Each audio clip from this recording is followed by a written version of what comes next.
So the one thing I haven't figured out is how to start the episode. Sometimes I'll say a corny intro, and then sometimes I record over that and just introduce people. But it always makes me laugh, and so I usually say, "Hi, welcome to the Bonsai Wire podcast." Today, my guest is Dylan Ferreira.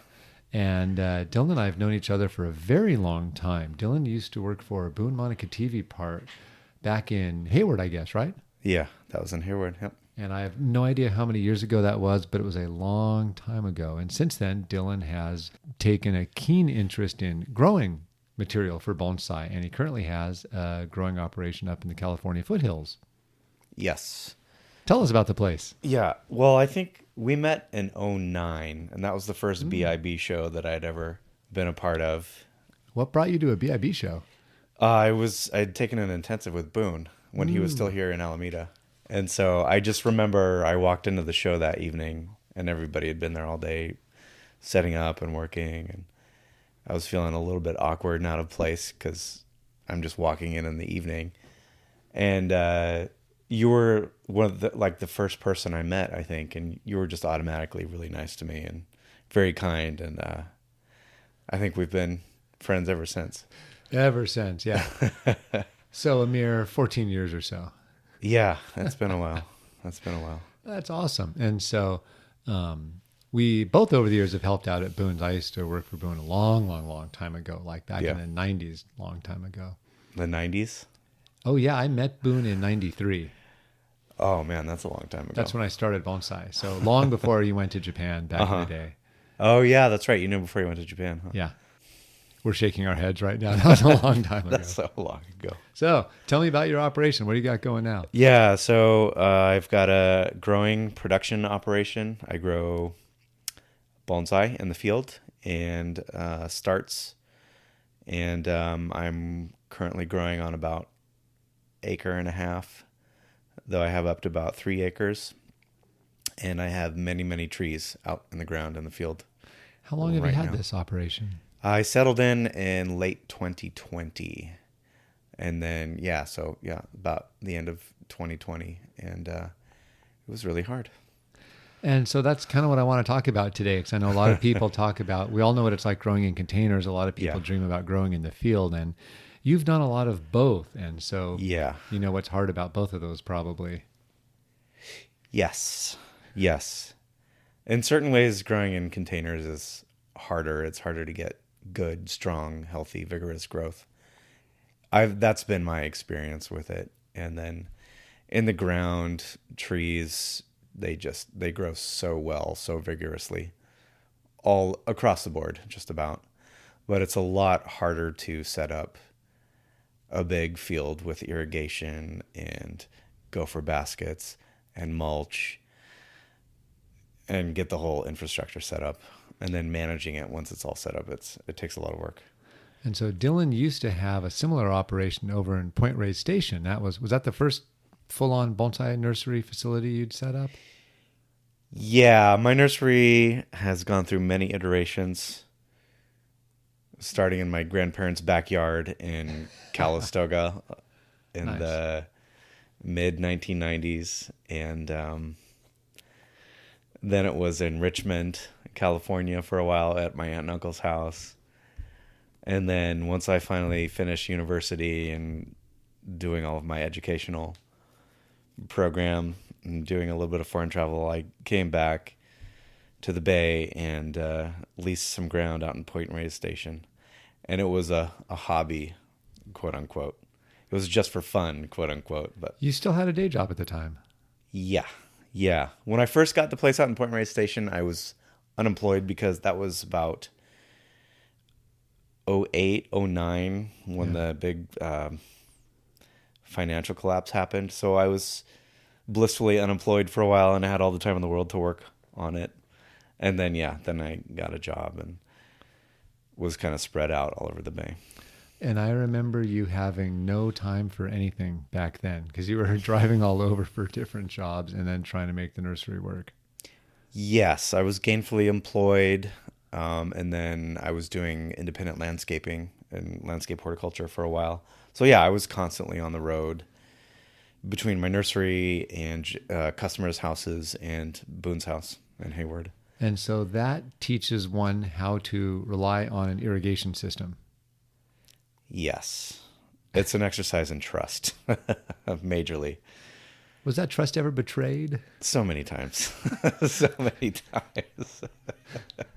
About an hour ago, we were talking about even more examples of how to this day the betrayal continues. Oh, it's amazing. One of my fields right now is telling you, I have spots that are just like soggy, sopping wet, and then I have other spots that are just bone dry. And the places that are bone dry are literally right next to the sprinkler head. It just boggles my mind. Is the soil just that much different from pocket to pocket? I don't know if it's a soil issue. I think it's more of a coverage issue. Oh, interesting. How so? I think perhaps certain systems or certain lines of my irrigation system, even down to particular heads, maybe throwing over and away too far. Oh, interesting. Like throwing the water over the trees, even though they're not very high up. And even though I have head-to-head coverage, it still is just... And so whether the wind hits a little bit or if it's not adjusted a little bit or the soil's a little, like any of those little things or all of them together add up. Yeah. Well, it doesn't, over an entire acre and a half, that doesn't sound annoying at all. And like 20 feet away, I'll take a step and it's like squishy water squishing under my foot. It's just, yeah. And it gets toasty where you live. Like what does a hot week look like for you this year so far? July was pretty hot. Lots of days over 95 degrees, a few days over 100 degrees. And the place where my nursery is fairly exposed, and it's kind of in a weird area that's influenced by the American River. Yet it's very open to the west and south. And so it just gets windy and breezy. It's windy every day out there. Oh, interesting. And it's hot on top of that. So things dry out quickly. And so how much more forgiving is it having stuff in the ground than it is in containers? Once things are rooted in to the ground and to the surrounding medium, it can be quite forgiving. But if things are not rooted out yet, they can dry out just as easily as any potted plant can. Oh, interesting. Yep. So forgiveness is only forgiveness to a point. Yes. If the plants have just been planted, then there's no forgiveness at all.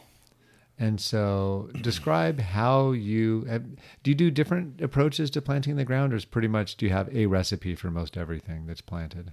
Well, it always changes. There's always some new way to experiment with. Right now I am using this method where I plant starts in a square or round pond basket. Sort of like the guy in Japan who we saw. What was his name? Onuma. Yeah, that's right. He had all of his things in colanders. Mm-hmm. And so I kind of am stealing from him a little bit. But so yeah, I'll put starts in a pond basket, fill them up with my standard potting mix, and then put them out into the field. And out in the field, I have metal gopher baskets that I make by hand. I have them lined out and spaced out and everything. And then, so I'll put the pond basket into the gopher basket and then mulch around it. Do you have to make your own gopher baskets, or are those buyable? No, I make them all. And that's just out of chicken wire? Hardwood cloth, 1/2-inch hardwood cloth. Oh, the hardwood cloth. Okay. Yeah. So I bought a big guillotine cutter and a pneumatic, it's like a stapler. Uh-huh. Yeah. So I cut all the pieces. I've cut all the bottoms and sides out, and That must take forever. Oh yeah, it takes forever. How many years do you get out of those baskets? Well, the first batch of wire I bought was complete garbage. It rusted like right away. Oh. So yeah, I have to replace all of those ones. But a good quality galvanized hardwood cloth you can get. I had some at my original place out in Point Reyes Station that were like around 10 years old. Oh, that's fantastic. So yeah, they can last. I just can't imagine how long that would take to make all those baskets. Because I remember at Point Reyes Station, you did some individuals baskets, but you did some entire beds. So there'd be a row of that. A lot of digging. Yeah. I let my shovel operator's license expire. I can't operate a... Not allowed to do it that way. No. I got to experience what it's like to dig some of those trees when Dylan was moving away from the Point Reyes Station.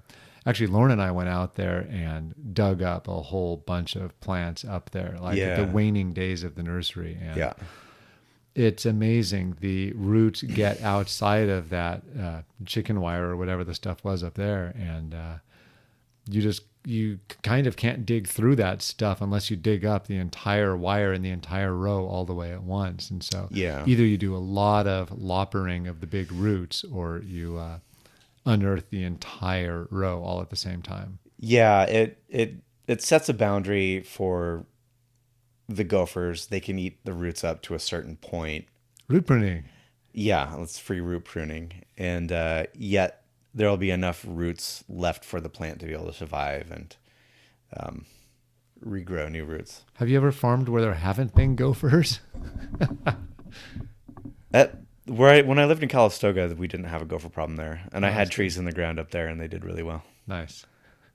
Yeah, but everywhere else has gophers. I just can't imagine how much harder that would make. Because I know a lot of people ground growing, and they don't deal with gophers that much. Yeah. Probably hard to imagine. It's one of the worst things for ground growing. And there's tons of gophers up in Placerville. And the earth is so hard there, isn't it? It's highly variable. But okay. The place is packed with gophers. Oh, man. But yeah, the areas where it's really rocky, I don't see them as much as where it's more loamy and arable. And wonderfully fertile. Yeah, exactly. Yeah. That sounds about right. Well, the thing is, when you plant a field, whatever sort of agriculture you're doing, whatever crops you're growing, you're taking away the grasses and forbs and, tree seedlings and things like that are existing there. They're food, essentially. Mm-hmm. And you're replacing it with a bunch of soft, tender, delicate plants. Not a super surprise. Yeah. So you're kind of taking away their food and offering up ice cream or dessert or something. Yeah, and no one's ever passed on the ice cream. Yeah, that makes sense. No, it's impossible. So kind of describe, so you've got the plant in colander, and then you've got it in this basket, and then what do you do with it? I call it a no-dig system, but it's really a minimal dig system. I put down probably like around 8 or 9 or 10 inches of mulch on the ground. So what I do is I put the gopher basket on the surface of the earth. I put the pond basket in the gopher basket, and then I mulch all around the gopher basket and inside of the gopher basket. So it's kind of like a Russian doll, or a Russian egg, not a Russian doll, a Russian egg. How many years have you been doing it that way? Have you been doing it that way the whole time pretty much, or? No, in Point Reyes Station, I just put plants straight into the gopher baskets. And I think that's the better way to go, because I would backfill the baskets with earth and then mulch over them. So what I'm going to do now is I'm going to stop using the gopher baskets, the pond baskets. Even though it's really convenient and it's pretty useful in certain ways. So will you have to change your soil media to then not fall through the hardware fabric, the hardware cloth? That's not so much of a problem. Oh, that's good. Yeah. Whatever growing medium I switch to, I'm thinking about using something like lava and bark or something. I don't know what I'm going to do yet, but that stuff should filter through the bottom of the gopher basket pretty easily and fill in that void down there, and then I'll just backfill the whole thing. Oh, you're right. If you plan it to where some falls through, then you have no void underneath there. Otherwise, you'd have to have everything perfectly flat. The odds of getting that right in your homemade baskets, let alone in the digging ground below, that's a lot of ground. That'd be ridiculous. Yeah. But I really like using the pond baskets because I can position the roots exactly the way I want them, and I can manipulate them and backfill in such a way that I get the roots to be exactly the way that I want them. And so that'll be the big thing you're then paying attention to as you switch to the new system, to see if you get the same, if you have the same control over the roots or the same happiness with how the results turn up. Yeah. Yeah. Have you done much digging stuff up after a few years and putting it back in the ground, or is it more like give it a few years and then we're done? In Point Reyes Station, I did a midway digging. I dug things about 2.5 years through the production cycle and did root work on so many trees, probably a couple hundred trees. And I got really good results doing that. And so right now, whatever I dig sells. So I'm not really having the opportunity to that makes sense. replant, which is okay right now. The main reason, I guess, to do that would be if you want to start bringing larger trunks to the market, something like that. Exactly. And so if you have a particularly large batch or you're beyond what the market's going to bear for a certain product, then you could just dig them all up and save your favorites, put them back in the ground and give them another 2 years. Yeah. And depending on how hard of a root pruning session it is, it might or might not be a good idea to put things back out in the field where... Oh, good point. It's harder to modify the environment out in the field. I use lots of shade houses up there because it's so hot and dry in the summer. But for things like crab apples, maybe Japanese maple, that get pretty serious root work, I'd probably want to put them in Anderson flats or pots and keep them in the nursery, maybe even possibly a greenhouse. And for a whole season? Or a whole year, I mean? For a whole growing season, yeah. Nice. Yeah. Get them healthy and growing. So you can correct more flaws that way, make sure they get reestablished after that repotting, and then drop them in the ground when they're kind of off and running again. Yeah, it's more like giving them a spa day and pampering them. And after doing serious work on them, just making sure that the environment is as benevolent as possible. Have you got much feedback from the trees you sell about people's success with them? Like, is there ever too much root work, or do they tend to just grow when people get them, when you sell them right out of the field? I haven't had any complaints, so I'll take that as good news. How often do you change your email address? Yeah. Every other month. No. New strategies, yeah. No, I try to do right by my customers, and if there are problems, I guarantee my trees, and with the caveat of, if your irrigation system failed or there was a major pest attack, I take care of my customers as best I can. So for those who don't know, during the last Pacific Bonsai Expo, one of my displays included a Shohin Itoigawa juniper that Dylan grew at this Point Reyes farm. Yeah, I'm really proud of his. And actually, I dug that tree out from the farm. It was like one of the last ones that was left there at the farm. And it had been wired 2 times from the field to the show. Now, it's still got a long ways to go. There's a lot of work to do on that tree. But I would love to see so many more just like that. I'm working on it. I have a whole bunch of Shimpaku in the ground. Excellent. What do you think the top species are you got right now? So I know you've got some Shimpaku. I know you've got some pines.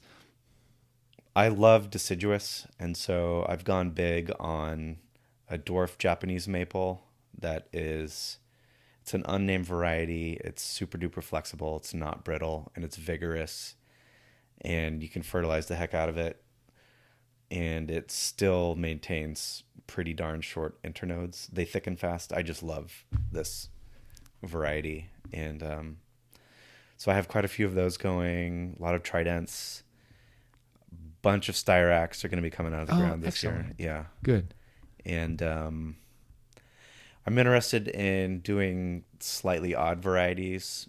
Like I'll focus on things like Japanese maple and trident maple. And the well-known desirable varieties, but I also like to grow Stewartia and styrax and Oriental liquid ambar and snake bark maples. I have a few of those going. Fun. Star magnolia, which are not that easy to come by. They're not uncommon, but they're not. No, there's no obvious source for those other than a nursery specimen that just happens to look good. You can find them in the landscape around here easily enough, but as bonsai, I think. I'd love to see more as bonsai. I only know of one nice magnolia bonsai around here. I think I might know whose it is too. But yeah, exactly. Beautiful tree. I've got another Magnolia laevifolia. It's more of a shrub type species or small tree. It has smallish leaves, small flowers, nice bark, easy to grow.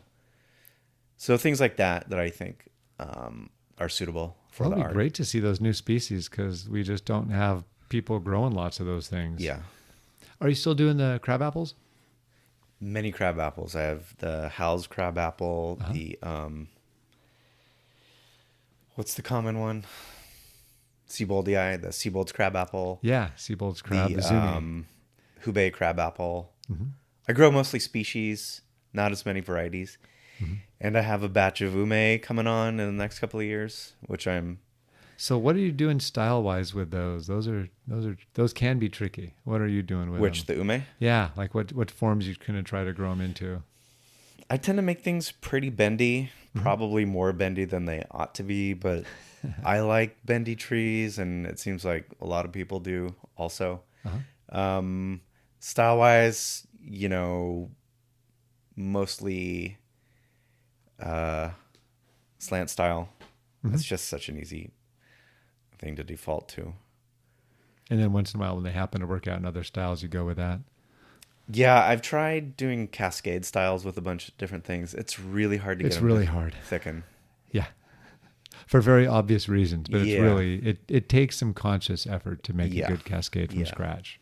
I have some calicarpa in the ground. Oh, it's neat. Beautyberry. The purple one or the white? Purple berries. Yeah.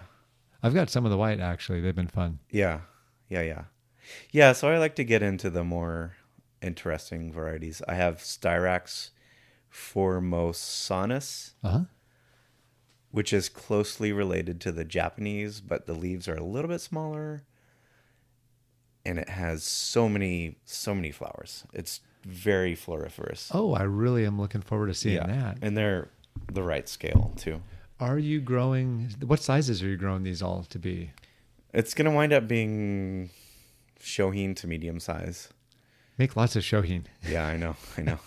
Well, the bases of these things are the parts that thicken the soonest and fastest.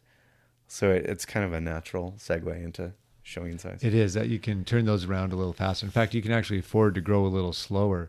One thing that I find the least of when people are growing shohin is to grow more than one section of trunk.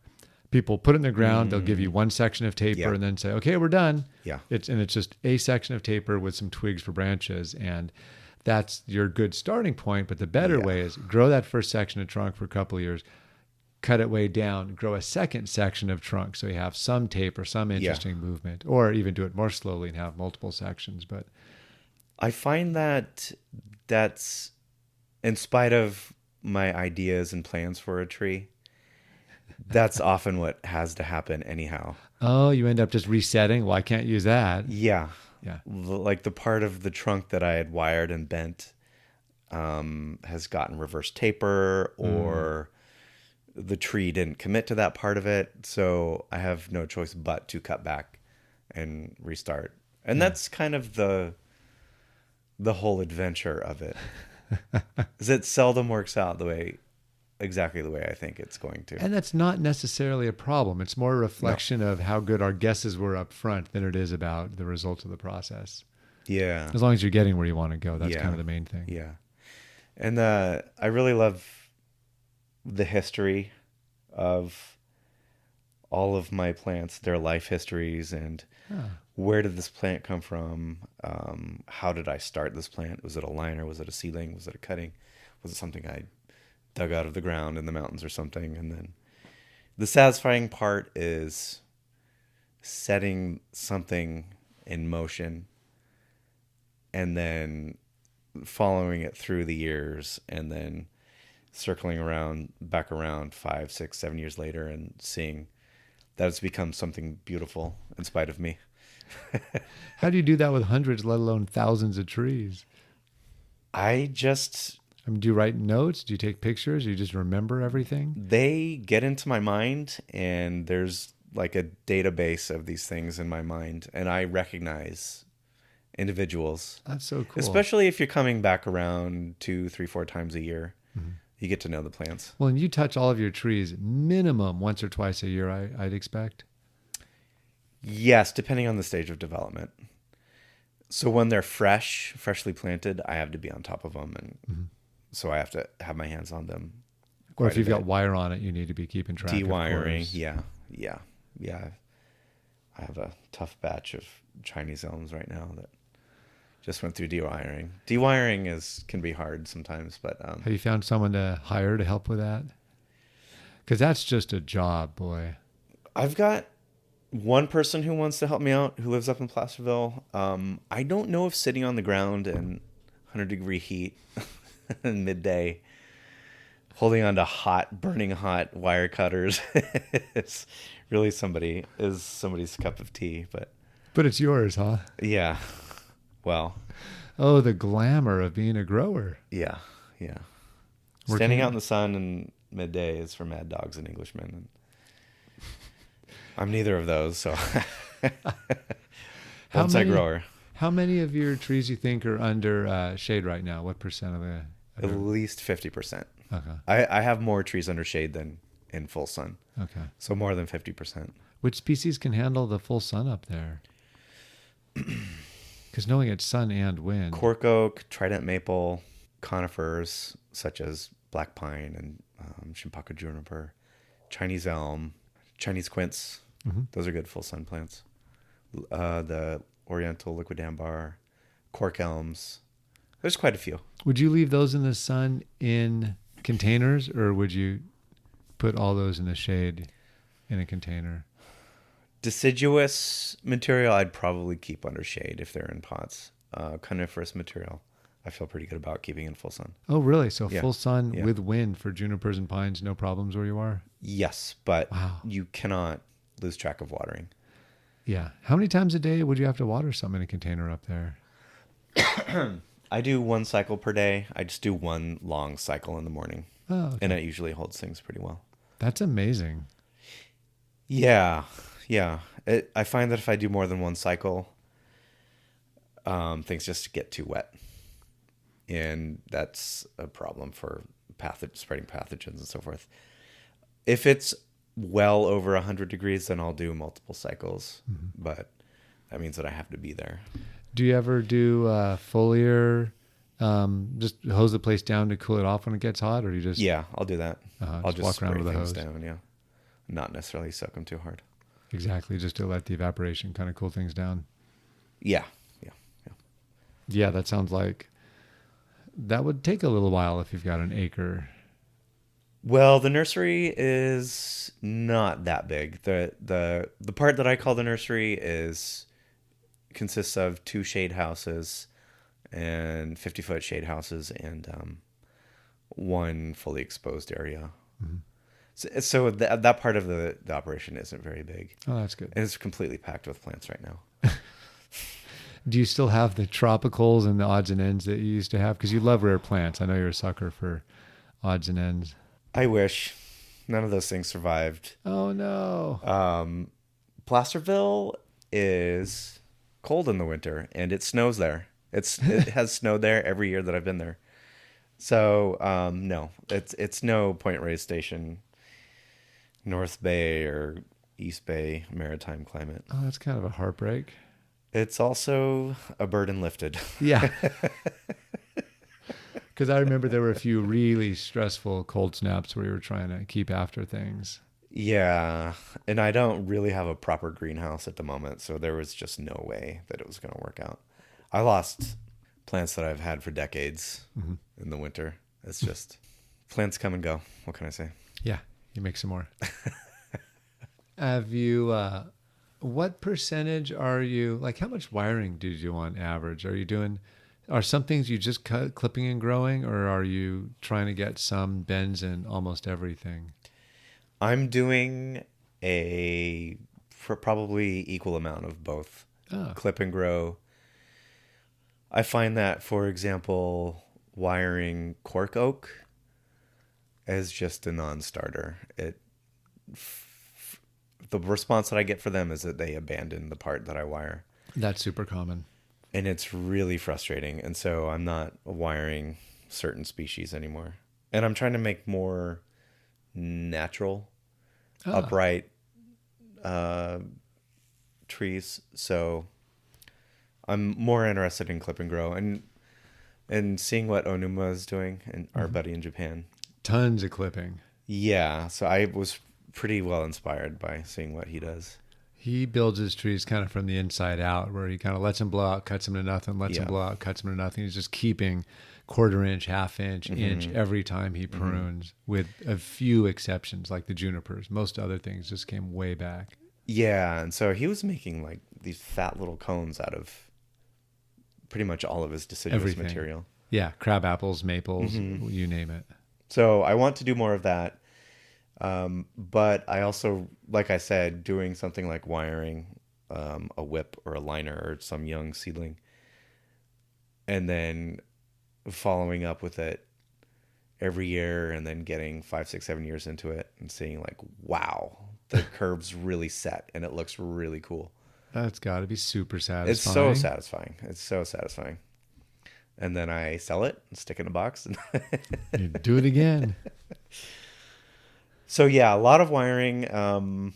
I wire the whips first, or they're probably like 2 or 3 year old whips. At that point, put them out. Hopefully they establish that first season and I can dewire them the first season.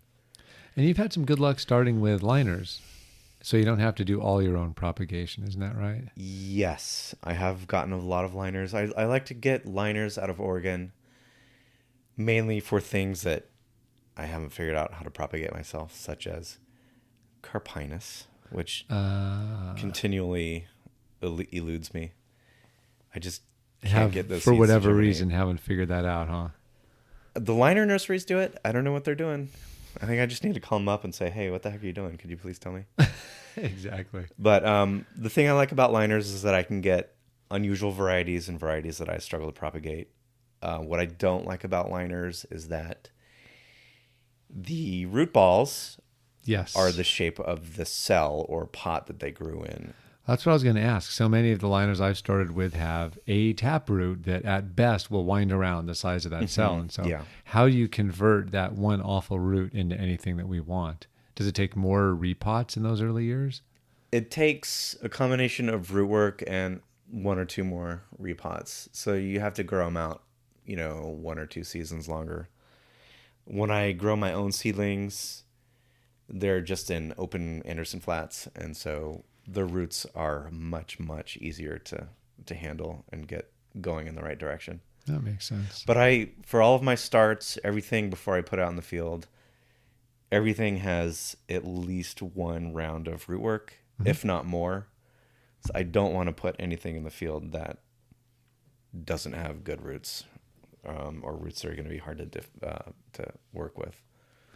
That is probably the number one bias I have when it comes to growing is I'm so tired of bad roots. Yeah. And in my mind, no amount of time is too much if it's necessary to correct rootage before you move on to that accelerated growing of putting something in the ground and getting the trunks big. I see it as being even more important than the trunk, just about. It's going to set the shape of the base of the trunk. Yeah, yeah.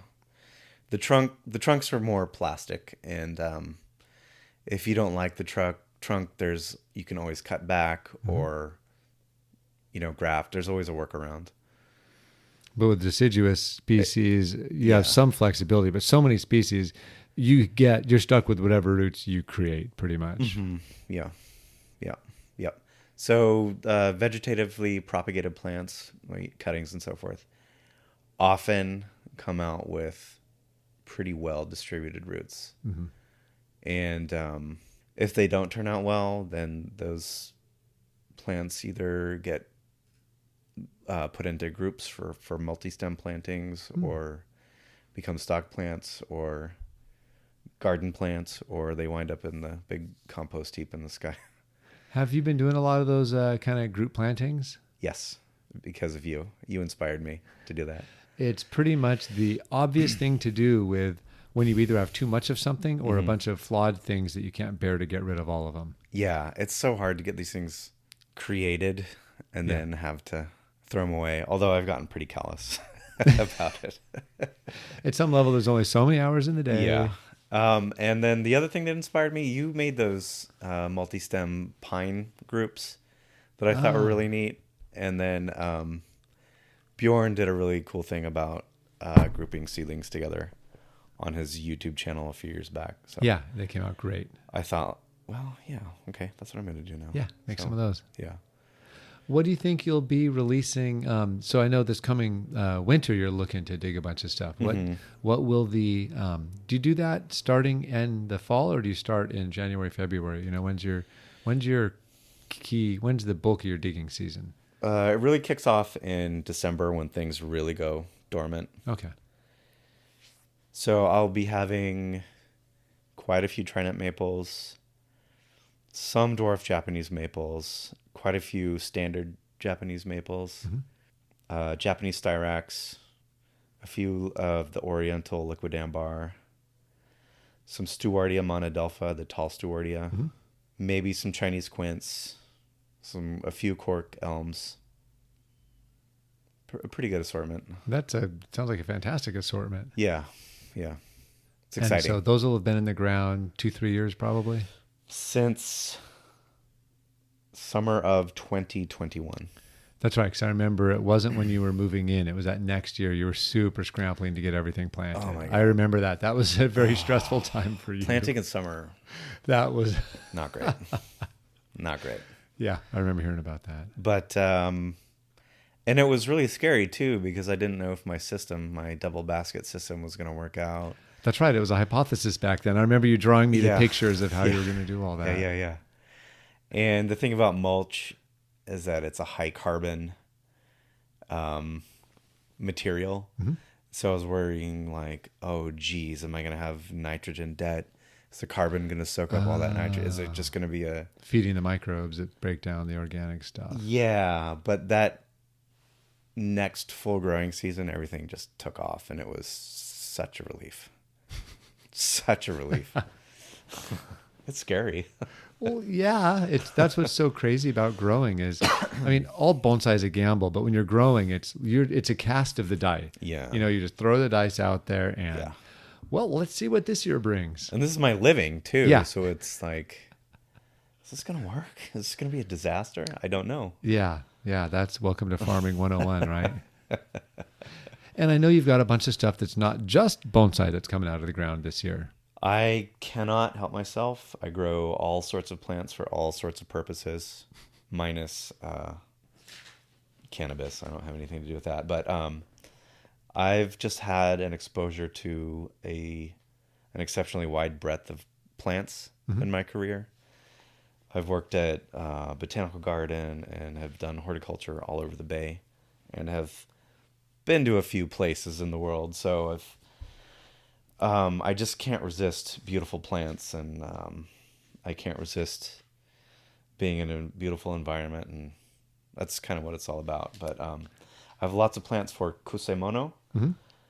I have impatiens, Omiana, Hosta montana, Disporum viridescens, and I don't know the common names to any of these plants.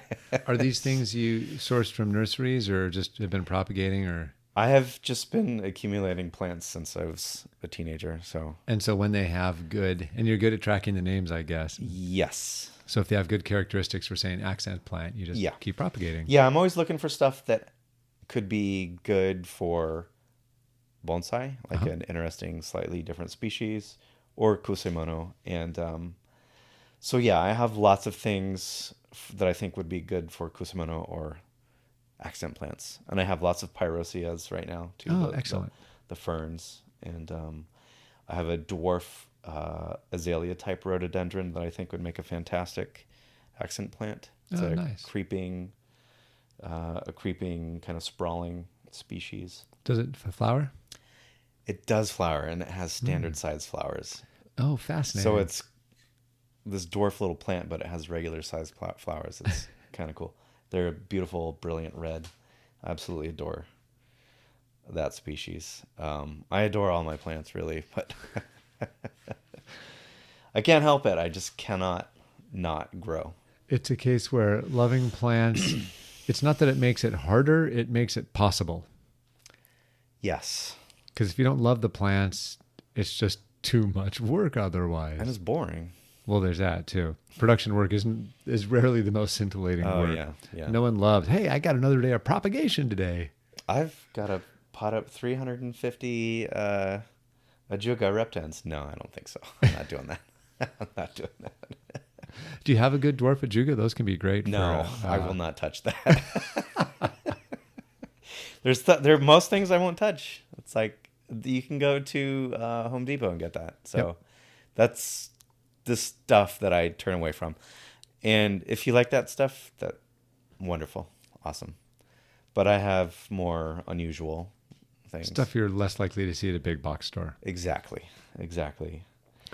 Now, where are you going to be making all these things available this fall? Well, I would love it if people would come up to my nursery in Placerville. How will they get in touch with you or find out where the nursery is?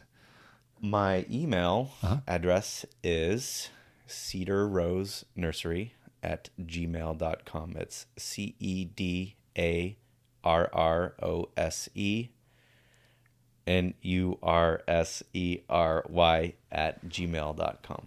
That's like writing on a chalkboard. I don't even know if I can do that. Yeah. I should have made it a little bit shorter, but that's the name of my nursery, Cedar Rose Nursery. Cedar Rose Nursery. And I have many, many starts. I also have lots of garden plants, unusual garden plants. Of course, they have to be unusual. Okay, so do you think you'll have a website up by then, or will getting in touch with you at some point between now and fall be the best way to do it? Right now, the best way is by email or text. Okay. Should I? Okay. And so that would be, that sounds perfect. We'll share that info. I recently got onto the Bonsai Nut forum because a smart person told me that I should go announce myself on there. And the thread is called New Bonsai Nursery. And so oh, cool. you can, if you pick up on that thread, my contact information is there too. Oh, great. Okay, so there will be ways to get a hold of all these things. I have an inactive website right now. It's cedarrosenursery.com. Yeah. But if you go there, it's a ghost town. It's a zombie website. I'm going to have a real adult make a real website for me, hopefully this month or by fall. Well, we'll just have to chat again around sometime when that happens. Yeah. I'll let you know. So one thing I've been curious about is when you're just starting out doing all these growing operations, you probably have one set of questions at any given time. Could be an infinite number of questions, but I imagine that as you learn, whether from experience, good or bad, and or research and or talking to people, you figure out a bunch of stuff. And so I'm curious, what are the questions you have about what in the world or like just what questions do you face on a daily basis, say right now, this time of year? As in, are you trying to solve health problems? Are you just deciding what to grow? Are you trying to prioritize your time? Like, what are the questions that needle your brain as you go through the work week? Or do you just have it all figured out and you're like, today it's a Tuesday, so on Tuesdays every day is different. I have to think about irrigation every day and check on things, especially on Mondays when I've been away for a couple of days. A big question right now I'm working with is how do I get my irrigation coverage to be more consistent? But I'm also thinking now about what am I going to plant this coming dormant season? Now's probably the time to start sourcing that material or figuring out how you're going to source it when the time comes. Yes, and getting an inventory of what I have that's ready to go. And this winter, there's going to be a big harvest, so I'm going to have lots of space opening up. And so I need to be thinking about remulching those areas and making sure I have enough plant material to repopulate those areas. And then I need to figure out if I need to expand again. This will be the first time you've kind of replanted that same area on this property. So that'll be interesting to see how you want to treat or till or fill or whatever, or just drop baskets in the same holes again, you know?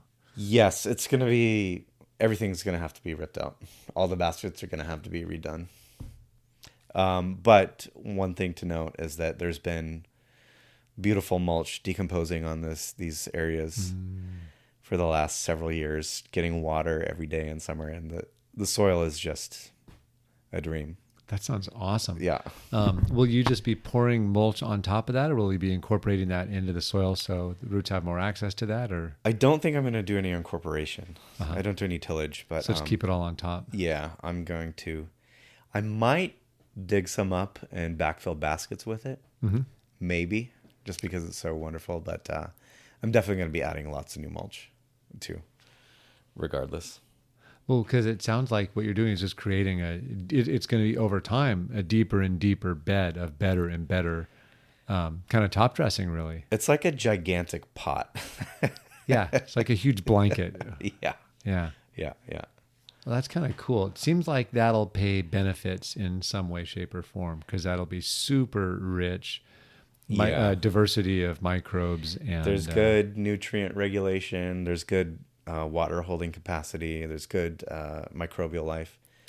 I get tons of mushrooms. It seems like it'd be way more stable after a while once all that stuff's broken down. Yeah. It seems like it'll be a natural and very just broad, healthy, sustainable kind of world, because when it creates itself, that's always the more stable way to do it, as opposed to radical changes of things. Yeah.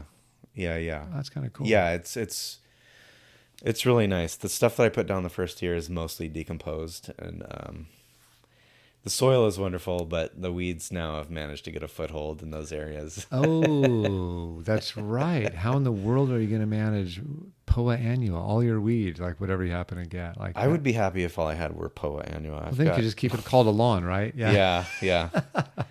So yeah, I'll just remulch everything, and it'll be back to set the clock back to zero. So you think that'll suppress well enough? For sure. Oh, for sure. great. How deep are these layers when you're doing the mulches across the field?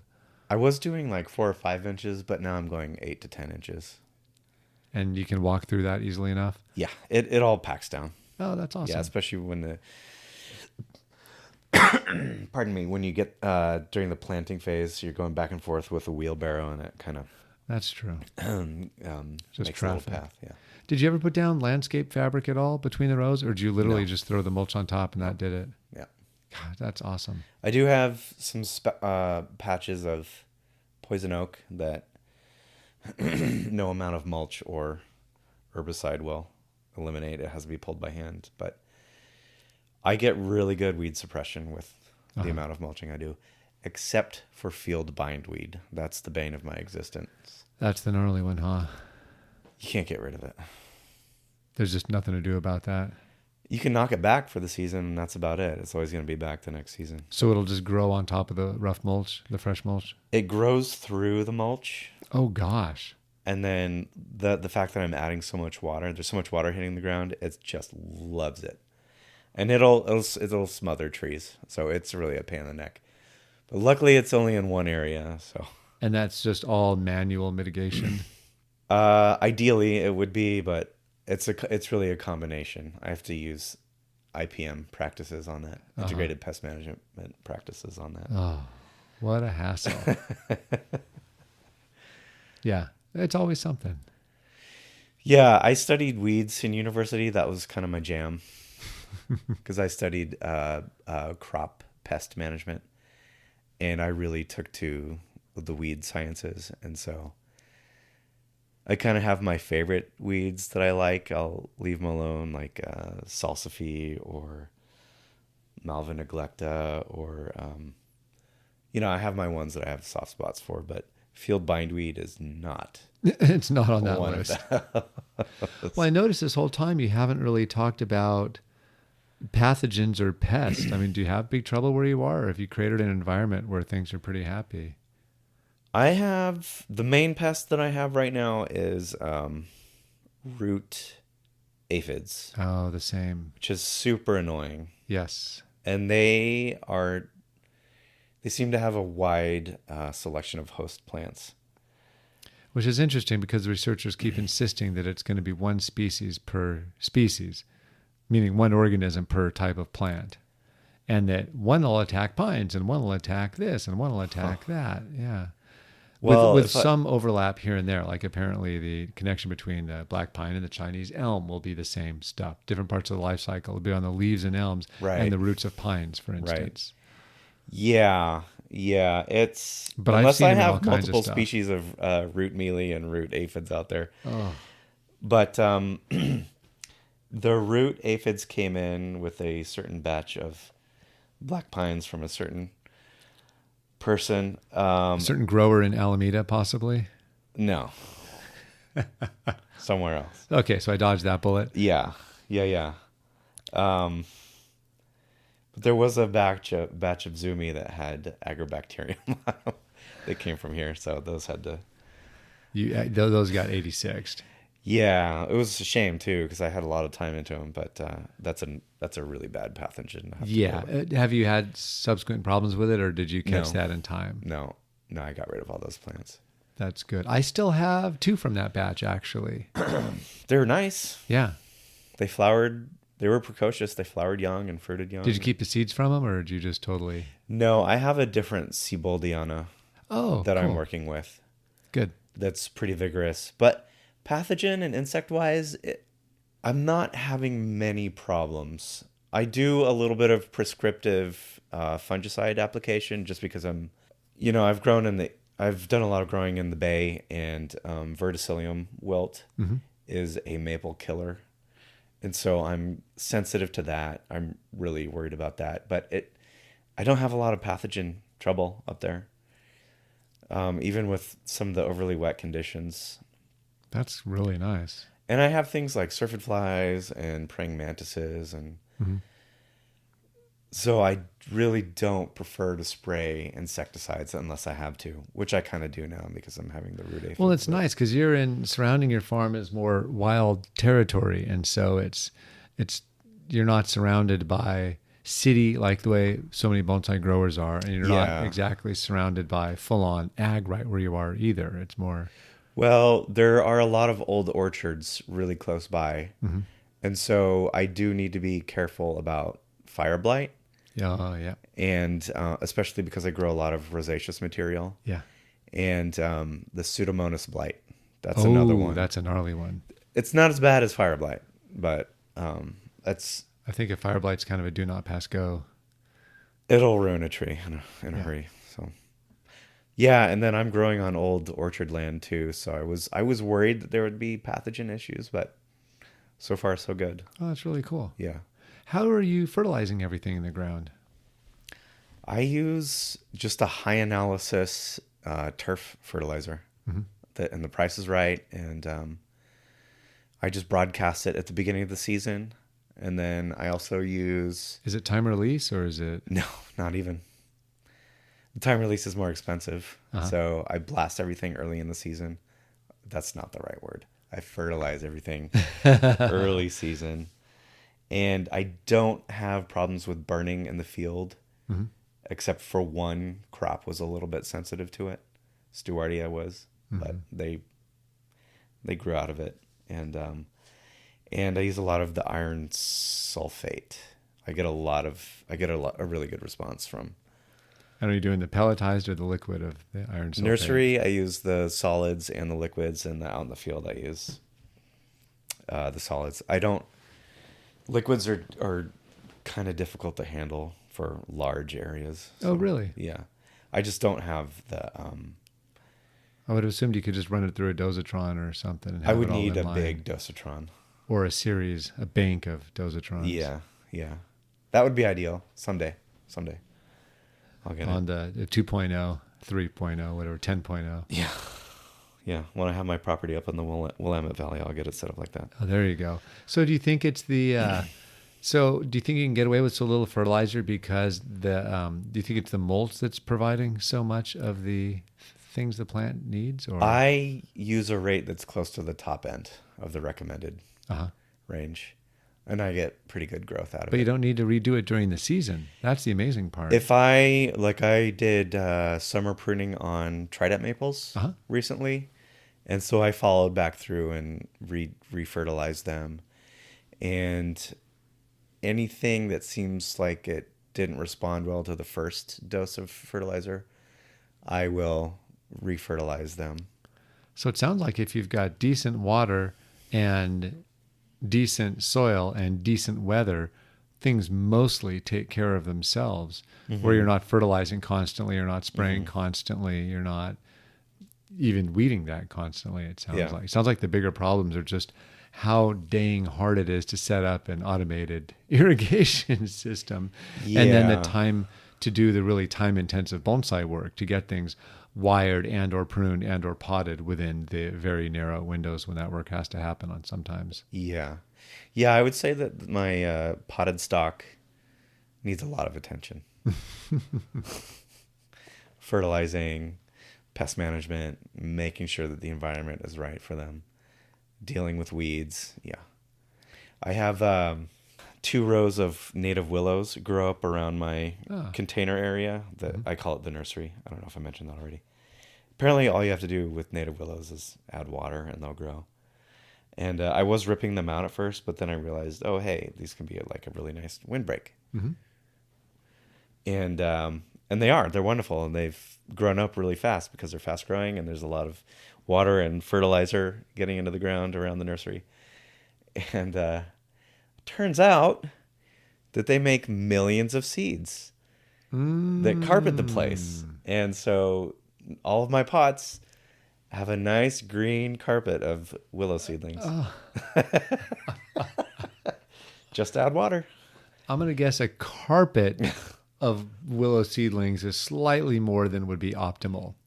I guess 0 would be optimal, and maybe 1 or 2 would be cute, but a full carpet in every container. And when 1 or 2 get away and really manage to grow, they'll take over the entire pot. Oh, gosh. So that was and wasn't the best decision to let those willows take hold? Yeah. That sounds kind of incredible. Have you been maintaining any of your bonsai in the last few years? You know, I just don't have time for it. It's a lot of time to put into a single plant. I really love doing it. I feel like I learned a lot from you. But that skill set, I never really fully developed that skill set, which is a little bit sad, but I found that I'm pretty good at growing trunks and making good roots, and that's where I've kind of slotted into this. Because you definitely could do the work and you enjoyed it enough, but it didn't light you up the same way that the growing did. It did used to light me up, though, and it still does when I do have I remember you used to come down here and help out all the time, and I could put anything in front of you, and even if it was a really slow, challenging project, be like, oh, yeah, okay, and then you would just start at one end and finish at the other. I loved doing the thinning work on the azaleas. Yeah, those big azaleas. You did fantastic work on those. That just came naturally to me. And that does not come natural to everybody. And you're the one who taught me how to make a pad. So I owe that, thank you, that debt of gratitude to you. What in the world did I say? Make the angles between the branches more or less consistent. And you can make the branches all on the same level or on slightly different levels. It just depends on the plant. And make sure that the secondary and tertiary growth is alternating. So, yeah.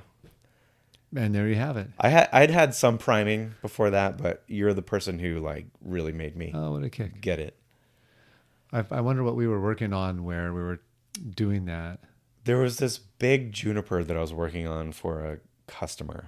And you helped me to do it. That would do it. So that's something that comes up a lot is you need the material that needs that kind of work before you can learn that kind of work.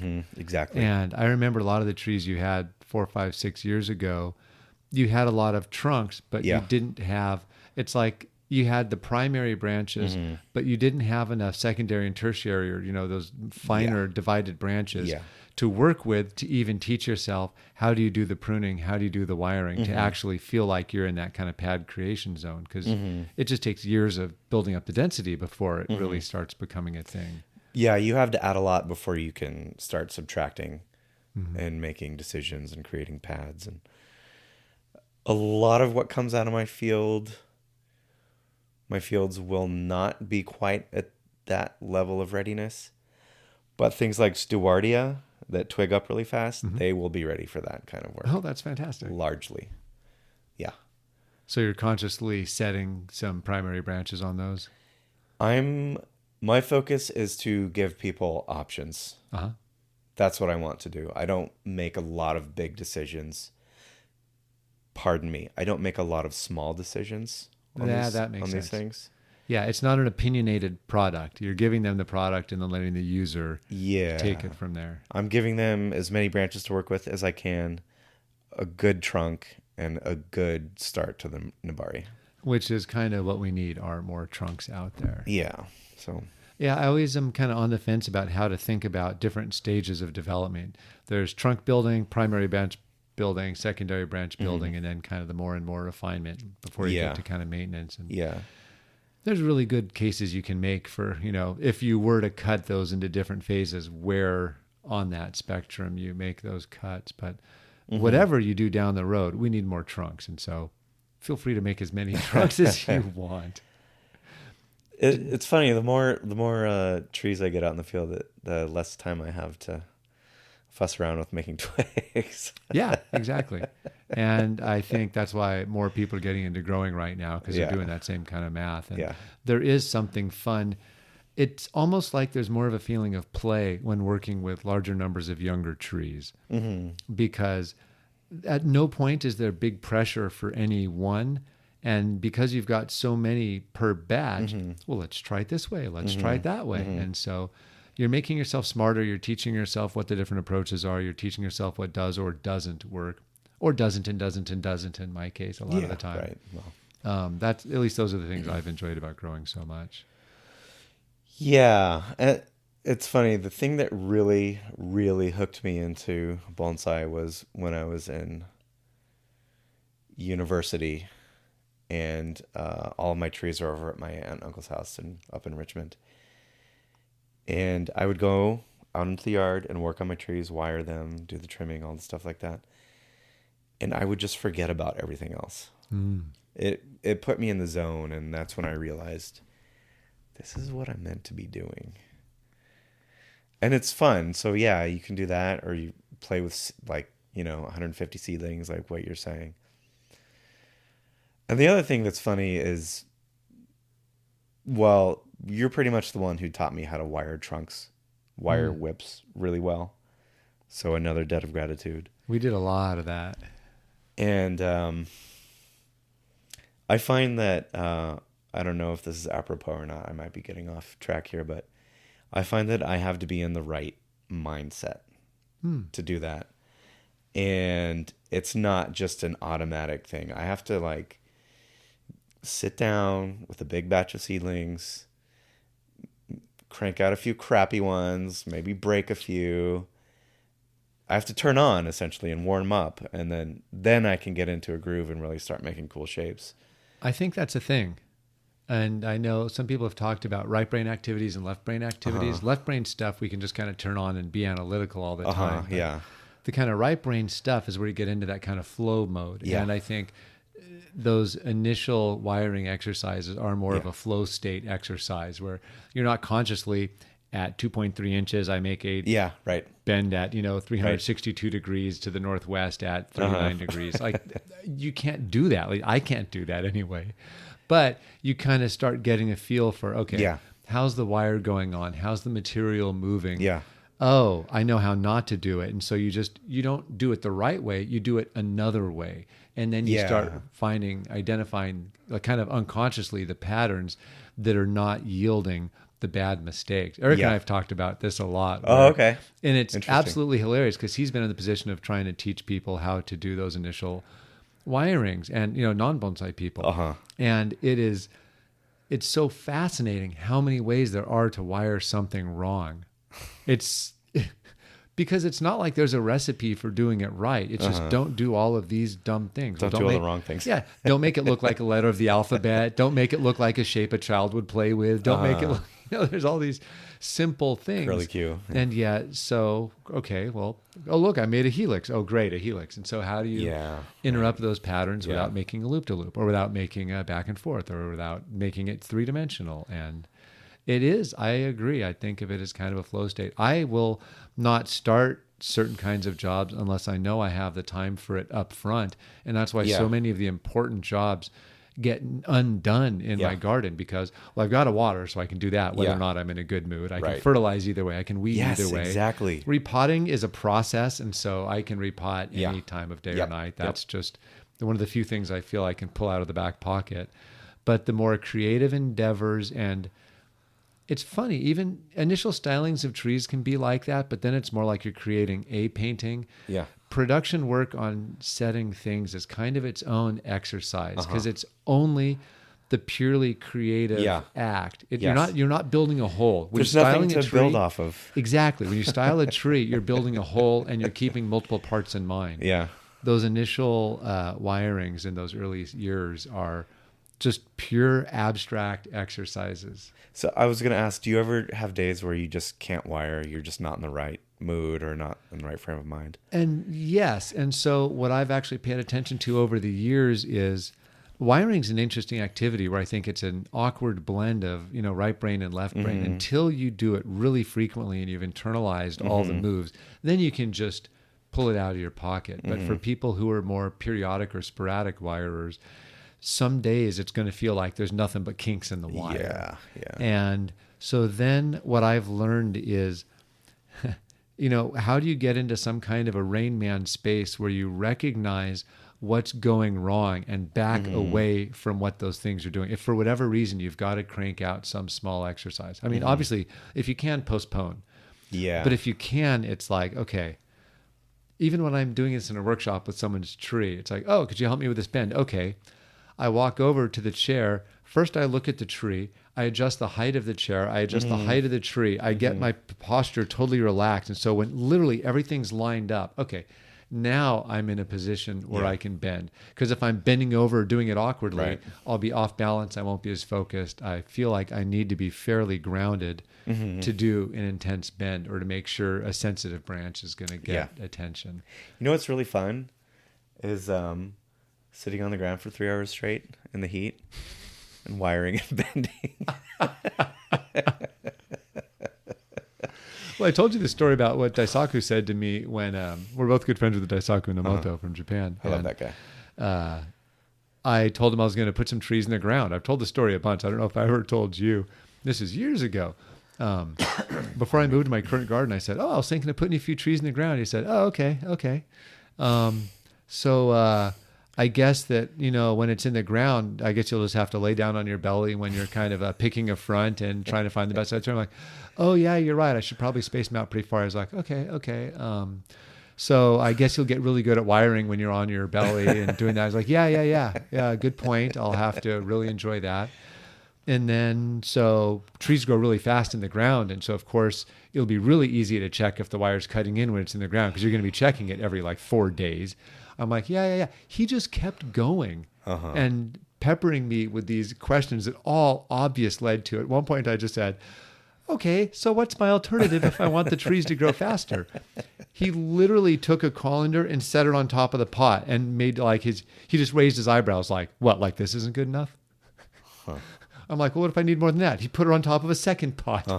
He's like, you can stack calendars. You can stack the pots. Yeah. He said, no, it won't be as good in the ground, but you can move it. You can wire it. You can prune it. He's like, there's so many options. And that's what we saw at Onuma's house. Yeah. So Dylan and I visited this wonderful place in Shizuoka where this guy, kind of the madman of growing, spent the day really showing us around. It was actually a fun day. We saw really nice guy. Adam Toth in the morning at Taiga Uroshibata's nursery.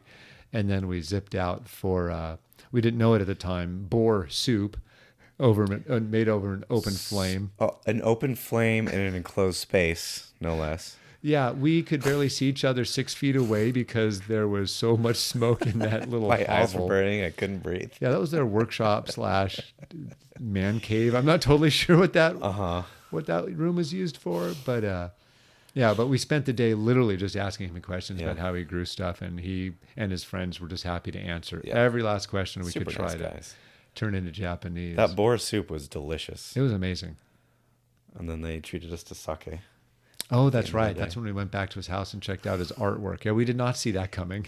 Yeah, he gave me a whole tube of his drawings. I think I have the other 200 of them. There were a lot of those things. this is a creative man. That's fantastic. And so that was a fun experience where we got to do a whole lot. But it was amazing. To come back to the container thing, is that's when I kind of learned from Daisaku that, there's multiple ways to skin a cat. And so if you've got land, fill up the land and do them in the ground, but know what you're getting into. And so the real essence he was saying is not don't grow in the ground. He's saying this is what growing in the ground looks like. You're going to have these things far apart. You're going to have to give them very regular attention. Don't think this is a set it and forget it type activity. If you want quality, it's going to take high touch. And most of our historical growers in the U.S. have been great at growing on and not great at high touch growing. And there are just so many things to consider when ground growing. A tree can get big faster than you would imagine. It can get to the point where you're not going to get it out of the ground faster than you would. Like surprisingly really fast. I remember I got some of the first ground grown trees I ever got from you were those cork oaks. Yeah. Those grew so fast. So fast. Yeah. But on the more philosophical side, it's really wonderful to be down on the earth with the mushrooms and the centipedes and the field mice, and you're down there with the plant that you planted there 5 years ago, and it really gets you in the moment. It really gets you in tune with nature and the ground that you're working and the seasons. It's a really nice experience, but it's really hard on the body. It's hard on the back and hard on the knees. Hard. But yeah, it's true. It's funny. The closer we can communicate with the trees, the better off the trees are for it. It's harder on our bodies, but always the trees benefit from that interaction. I love it. I love getting up close and personal with it.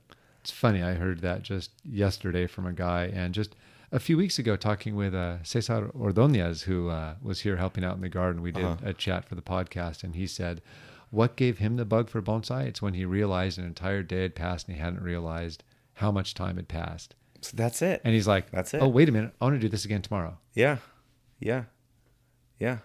Feeling like I could do this every day and be happy doing it. Yeah, I've been surprised that even doing it every day, with each passing year, I'm a little more enthusiastic about it. Yeah. Yeah, you seem to have a boundless, endless amount of energy and passion and it's clearly a defect of some sort or another. Is there something wrong with us? 100%. No one would deny that. I always call the bonsai community like weirdos and maniacs, and because that's kind of what I consider myself. Like the nicest group of people you could find. Yeah.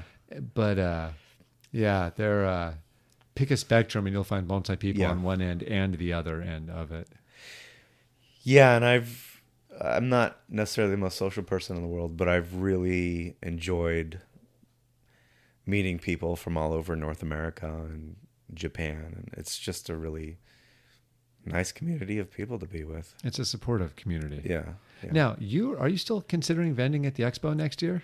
I would really like to. Yeah. Awesome. Excellent. Yeah. So we'll have that going. You've got a year and change for that. Yeah.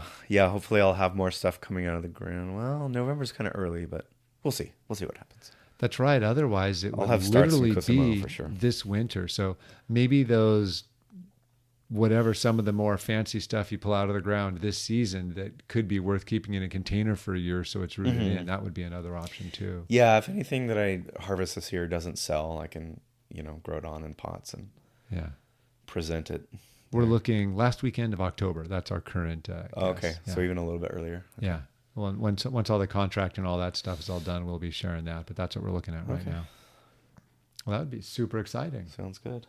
Well, thanks so much for coming and chatting about all this stuff. Well, many thanks to you, Jonas. And I just want to say you've been a really good friend to me over the years. And you've done many, many nice things for me. And I really appreciate it. I really enjoy being your friend. And you're doing a lot for the bonsai community, too. And I just would like to recognize that. Well, thank you so much. You're making a huge contribution. If it can do anything but, or I should say if it can do nothing but inspire people like you to make more trees, then that's a happy thing. So very happy to hear that. Thank you so much. And I will have notes about how to get in touch with Dylan in the show notes. Dylan, Sounds good. thanks so much for chatting. Thanks for having me. Bye-bye. Bye.